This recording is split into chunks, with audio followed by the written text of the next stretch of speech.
এক যুগ আগে নিজ দেশ ছেড়ে স্বামীর সাথে ইউরোপের দেশ পর্তুগালে শুরু করেন প্রবাস জীবন।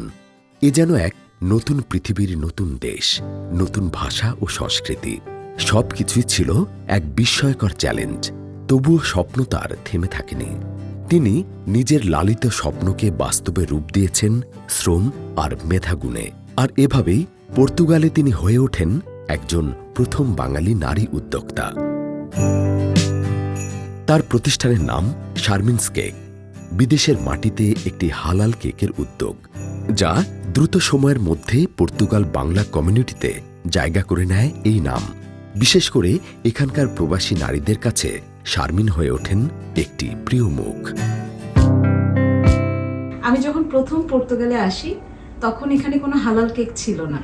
আমার কিছু ফ্রেন্ড ছিল এখানে, তাদের ছেলে মেয়েদের বার্থডেতে অথবা যে কোনো ওকেশনে কেকটা পিঙ্গুদোস অথবা কন্টিনেন্ট এগুলো থেকে কিনতো, কিন্তু ওরা খুবই কনফিউজ ছিল যেটা আসলে হালাল কেক হবে কিনা।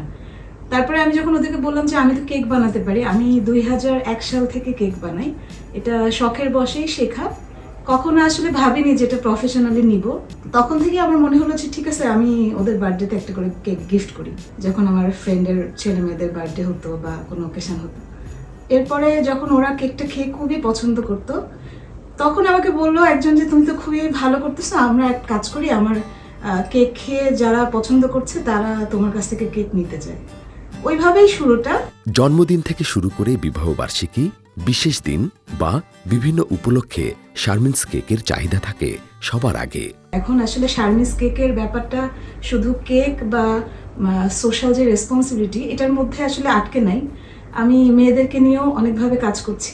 আসলে আমরা যারা মেয়েরা এখানে আসছি ফ্যামিলি নিয়ে, আমরা ওইভাবে কোথা থেকে সাপোর্টটা পাইনি।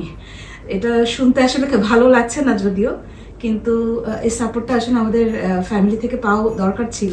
অনেকে জব ছেড়ে পর্তুগালে আসছেন, বিভিন্ন দেশ থেকে আসছেন, তখন তারা জবের মধ্যে থেকেই মানে হঠাৎ করে আনএমপ্লয়মেন্ট হয়ে যাওয়াটা একটা খুবই মানে ডিফিকাল্ট সিচুয়েশন। এটা থেকে ওঠানোর জন্য আমি সর্বোপরি যে যখন আমার সাথে কন্ট্যাক্ট করেছে যে আপু, দেখা গেছে ম্যাক্সিমামই কেকের কাস্টমার থেকে আমার খুব কাছের মানুষ হয়ে গেছেন তারা, এবং আমি চেষ্টা করছি তাদের মধ্যে থেকে তাদের মানে যে এক্সপার্টিসটা আছে সেটা বের করে নিয়ে এসে তাদেরকে নিয়ে কাজ করার জন্য।